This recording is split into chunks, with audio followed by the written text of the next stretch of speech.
Distinct honor to also welcome our first genetic, specifically a geneticist speaking on genetics, as opposed to someone like me who tried to do it last year. But Camille Miller is one of our geneticists here at Piedmont, and she has really escalated and improved the level of care for our patients with pancreas cancer, specifically, obviously, from the genetics angle. Actually, yesterday in our own tumor board, Camille was updating us on the new revisions on how we need to be screening patients for pancreas cancer. Of note, this is the second time we're giving the Skip Fulton lecture. As for those of you who are here this morning, Skip unfortunately died of pancreas cancer, and he is one of our, I would call our 3 pillars to the philanthropy and vision for our program. Courtesy of the Skip Fulton Fund, our program is also happy and really excited about our first R01 that our program has gotten from the NIH, where we're looking at detecting a signal for patients with that are high risk with cysts within a multi-institutional trial between the City of Hope, Stanford, Mayo, Ochsner, and Samsung Institute in Korea. So we're very grateful for the Skip Fulton Fund to be able to do that and to sponsor Camille and giving this lecture this year on update on pancreas cancer screening.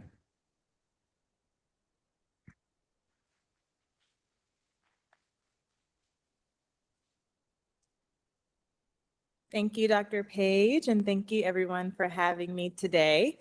So I am one of the genetic counselors here at Piedmont, and I'm going to be talking today a little bit about updates on pancreas cancer screening in our high-risk patients. And I'm a genetic counselor, so a lot of this will be focused on genetics and genetic testing. My only financial disclosure. So I wanted to start by defining sporadic, familial, and hereditary cancers, because I think this is really important in understanding high-risk pancreatic cancer. So sporadic cancers make up about 85 to 90% of pancreatic cancers, and these are cancers with no known genetic or familial cause. Familial cancers account for about 5 to 10% of cancer or pancreatic cancers, and these are cancers that cluster in a family, and they are described as a kindred, with pancreas cancer occurring in 2 or more first-degree relatives that do not meet criteria for hereditary cancer syndromes. And the risk for familial cancer families will be influenced by the number of relatives affected in the family, as well as people's relationship to that relative. And then finally, hereditary cancer accounts for just about 3 to 5% of pancreatic cancers. And these are described as cancers with a known or inherited gene mutation within that family. So when determining if a family is high risk, I think it's really important to understand family history. And here you can see an example of 2 different pedigrees. So I'll start with your right. So you're right. Hereditary cancer. So the proband, the person affected, the first person tested, would be the individual with the square pointing towards them. They have a personal history of pancreatic cancer diagnosed at 55. Their paternal uncle has a personal history of pancreatic cancer as well as prostate cancer. And their paternal grandmother has a history of early onset breast cancer. And you can see that this family also has a BRCA2 gene mutation, making their cancers hereditary or due to that genetic cause. On the other side, you can see a familial cancer family, which looks very similar to the hereditary cancer family. The only difference is that these cancers are a bit later onset. The paternal uncle only has 1 primary cancer, and there's no BRCA2 gene mutation. So the purpose of putting these 2 together is to show that hereditary and familial cancers can look very similar to one another, and both of these families should undergo high-risk screening for pancreatic cancer. So who should be considered for genetic testing? We have quite a bit of criteria here, but Those with a personal history of exocrine pancreas cancer at any age, so that's anyone diagnosed with pancreatic cancer at any age can see a genetic counselor and pursue genetic testing. Those with the pancreatic neuroendocrine tumor can consider genetic testing. Those with a family history of a first-degree relative with pancreas cancer, a first-degree relative would be a parent, a child. Those people should consider genetic testing, a sibling as well. Those with 2 or more relatives with pancreas cancer, breast cancer, ovarian, melanoma, and/or prostate cancers.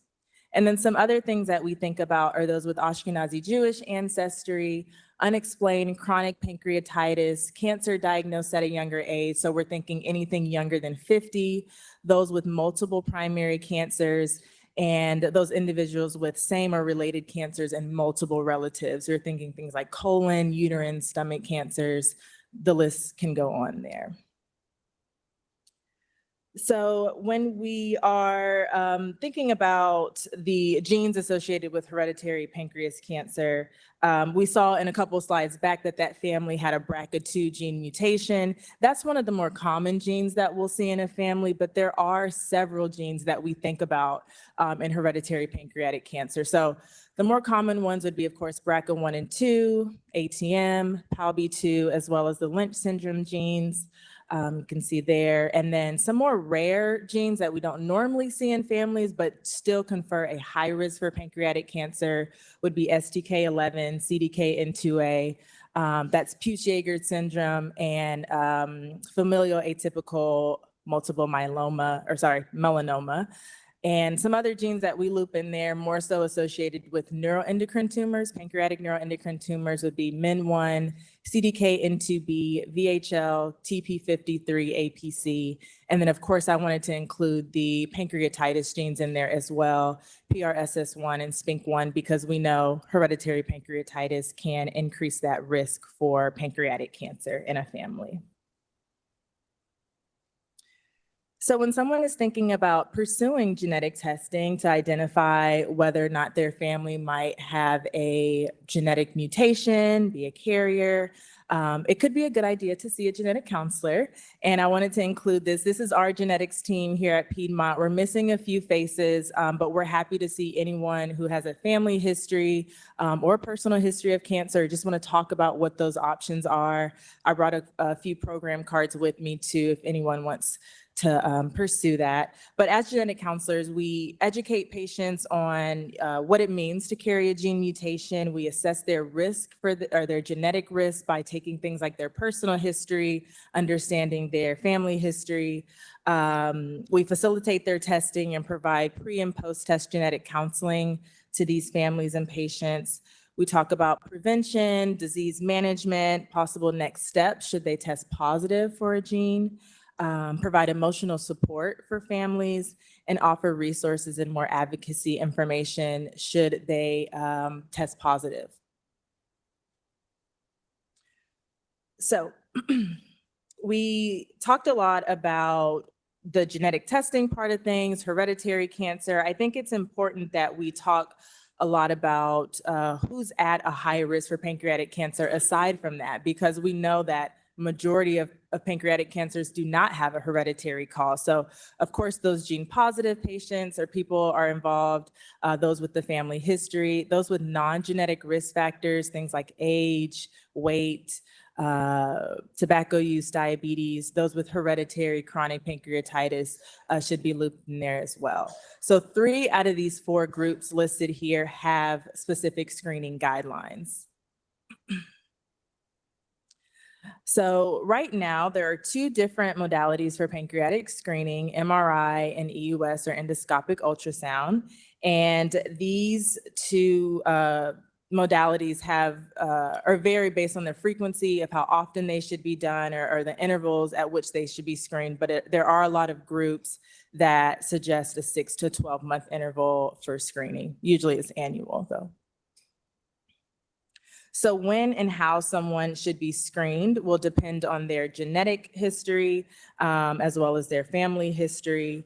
And I wanted to list here some of those screening guidelines that we have. So this is NCCN and AGA kind of combined and what they agree with. So those with an ATM, BRCA1 or 2, PALB2 Lynch syndrome, or TP53 gene mutation, as well as a first or second degree relative with pancreatic cancer, should consider screening starting at age 50.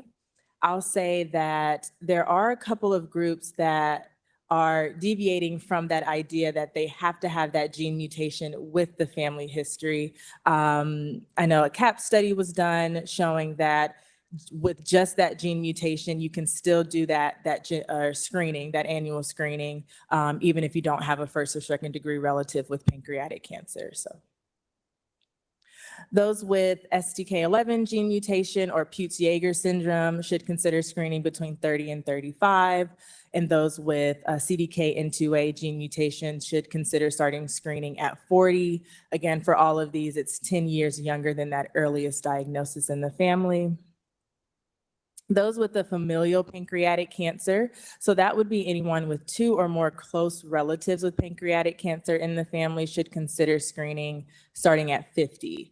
That's usually what we're more likely to see rather than someone that's gene positive. And then finally, those with hereditary pancreatitis, so that includes someone with the pancreatitis gene and a clinical phenotype that's consistent with hereditary pancreatitis, should start screening at age 40 or 20 years after that onset of pancreatitis. So it's clear that we have guidelines for those high-risk groups, those high-risk genes, I should say, but with anything, there are still challenges and barriers to the screening and the care that these high-risk patients receive. One of those things is identifying who those high-risk patients are, the cost for genetic testing and imaging for screening. There are guidelines for the screening and management. While we have very clear guidelines for those who test positive for a high-risk gene, it gets a little unclear when there's not a very striking family history or the gene is more low risk.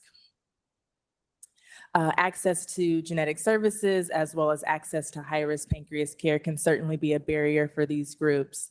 And finally, indeterminate findings on imaging can cause challenges for some patients. So one way that we can alleviate at least some of these barriers is to establish a high quality, accessible program for these high-risk patients. So here I'm sort of presenting this idea of a high-risk pancreas clinic. This would involve a multidisciplinary team of providers, thinking surgeons, APPs, RNs, NPs, nutrition, genetics, patient support groups, even financial assistance for some of these patients. Some of the goals for this high-risk clinic and what we've seen in other high-risk clinic models in the past would be to identify and educate these high-risk patients, provide genetic counseling services and facilitate their genetic testing, review and offer high-risk screening options for this group, educate high-risk patients on lifestyle factors or options to reduce their risk if possible, evaluate and manage pancreas findings that they find on screening and imaging, coordinate cascade genetic testing for at-risk relatives. That would be for family members who have tested positive for their relatives. Provide opportunities for clinical research, and then finally, provide financial assistance for these patients. So this is a very large overview of what this high-risk clinic could look like. And we do have these services here at Piedmont Atlanta. I think if we incorporate a bigger team of providers, some more services, we could really offer a wider access to care to some of these patients that really need it.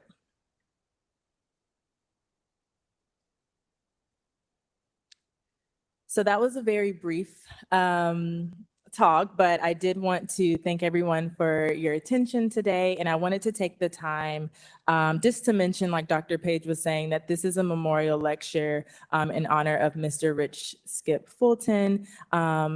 Mr. Fulton was diagnosed with pancreatic cancer in January of 2022, and he fought valiantly through the end. And Skip was a very remarkable person, a beloved patient, and he had a very generous spirit. So I just wanted to take time to thank Cindy Fulton and the Fulton family for everything that they have done for high-risk patients and what they continue to do.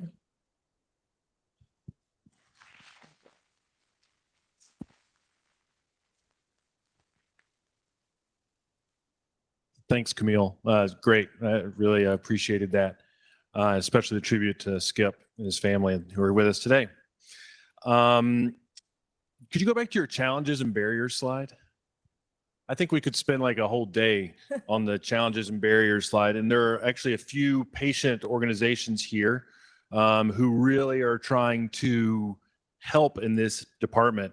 And I'm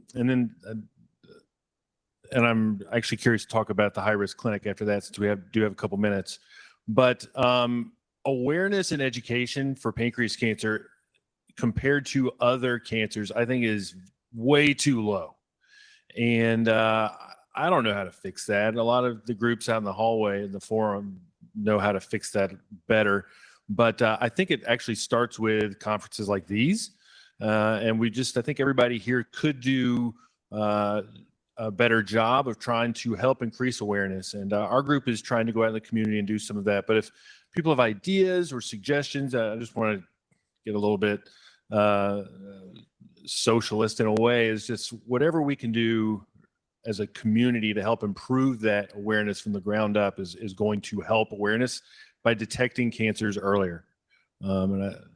Next is about the high-risk clinic. So kudos to some of the members of our team, especially our APPs, Melissa and Kelly, who have really pushed and started to develop this high-risk clinic, and we're really excited about that. But we need to develop it more. I'm curious about, I don't think Emory has a high-risk clinic. I think they've got some components of it, but ours is starting to develop and get a lot of enthusiasm. And a question we get about our clinic a lot of times is, if I don't have cancer, but they say I'm high risk for the various reasons that Camille's mentioned, is there any issues from insurance in getting these imaging studies done? We have not had any issues with that. Occasionally it might take an extra call, but what I think is really important is help our clinic or whatever clinic you see if you are a high-risk patient in getting that right modality, because what we have seen is patients trying to do it kind of on their own and get the wrong tests, and it can be reassuring and actually costly at the same time. But Dr. Fleming, do you all have a high-risk clinic? Could you talk a little bit about it? So we purposely named our clinic the Pancreas Cancer Interception Clinic, because the purpose is not just to watch someone get pancreas cancer. We don't want to just, because you can, as you can tell, a lot of these, this is inexact science right now. And so we want to use it, the last opportunities for clinical research. So we actually have prevention trials that we're doing with the idea of developing medications. They're almost supplemental, dietary manipulation, vitamin E manipulation, those kind of things, because we're not talking about a cancer yet. We're talking about a risk of, and that's the direction we want to take this. Also imaging, there's a lot that can be done there to use AI and other tools to identify changes that may be, and I bet we're going to talk about that in a second, that a radiologist might not pick up. Very subtle things. If you do sequential imaging, you can see changes that might be so subtle they might be missed. So I think that's what these should do, is really coalesce the patient group this high risk group into some actionable, kind of cohort. One question I have for Camille, it's easy to get tested now. It's difficult to interpret the results. So I wanted you to talk specifically, if you don't mind, about, you mentioned it a little bit, but I think people don't understand that often, about what your role is in the interpretation of the findings. And I know there's recommendations out there about how this is supposed to be done. Right, right. Yeah, I think one thing that is really important for us as genetic counselors is to, like you said, interpret those results. So what goes into that is facilitating that testing. So first of all, knowing what the patient should be tested for and knowing their family history, knowing their personal history is how we do that.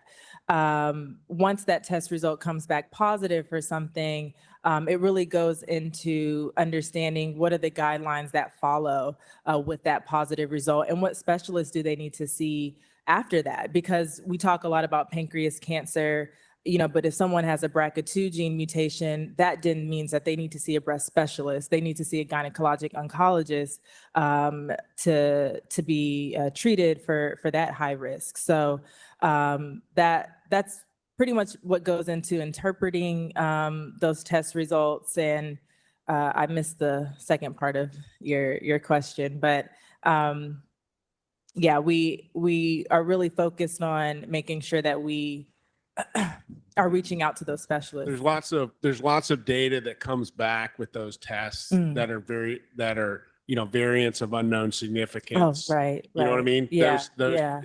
and those changes are not the same as a positive result. That's exactly right. Yeah. So when it comes to some of those inconclusive results that we get, unfortunately, we are still left at a loss in some cases. And I think what can help define that result is more people getting genetic testing done. So we have a bigger pool of data to pull from. But also when family members in that family with an inconclusive result then follow up and do testing, it can help us determine is this something benign that just happened in this person, or is this something in this family that could possibly be causing the cancer that we see? So that's one, yeah. Just saying, who owns your clinic? Is it in the surgical clinic? Is it medical oncology? Got it. It's all in the same umbrella. Got it. Dr. Brown. In isolation, the family members are going to be there, and their children and cousins and aunts are going to want to know about the results and the impact it has on them. That's exactly right. So how much counseling is offered to the children and the cousins and everybody else who may have this gene? And No, so- that's a great question. because I get asked that all the time. Should I have this done? And who all should be told about this, et cetera? Yeah. Because it is going to go through like wildfire to the family. Right, right. Thank you. If you test positive or someone in your family tests positive, you should have genetic testing. Until we know Risk. that risk, right? So if a parent, for example, has a positive result, their child is now at a 50% chance to also carry that gene mutation because that's how it's passed down in the family. And part of what we do is facilitate that process of getting family members tested. So we help them. Sorry? Exactly. Yeah. Help them understand that that risk is 50%. Here's the chance. This is what happens if you test positive. This is what happens if you test negative. And then these are the people in the family that now need to be tested based on that result. If we know it's a mother, then that maternal side of the family then needs to get that testing done. And we write letters, family letters, to help pass that along to some of those distant relatives like cousins or aunts or uncles, people in the family. Yeah. Hi, my question is, I was tested a year out from Whipple, and it came back inconclusive, I believe 1 or 2 genes. Yeah. And my question is that since it's inconclusive, would you recommend that my 2 sons go ahead and get tested then? That's a really good question. So with the inconclusive results, because they're inconclusive, they're not actionable. So until we know what that result means for you, we wouldn't suggest testing. It actually would also depend on what that gene is that the inconclusive result is in. So if it's a higher risk gene, then maybe yes, they can do testing to see if they also carry that same inconclusive result. But it wouldn't hold as much weight if it's not positive. There wouldn't be any screening recommendations or guidelines there. Thank you. The time for one in the front, one in the back. I had genetic testing probably 15 years ago when that testing was only for a couple of genes, and you threw up a whole raft of other genetics testing. Is there a point where you recommend people get retested?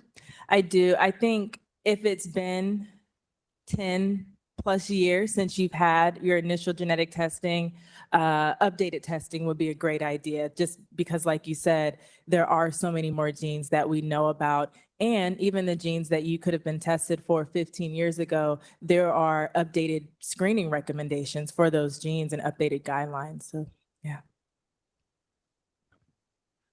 All right, we can do one more in the back. Hello, I'm Nancy White.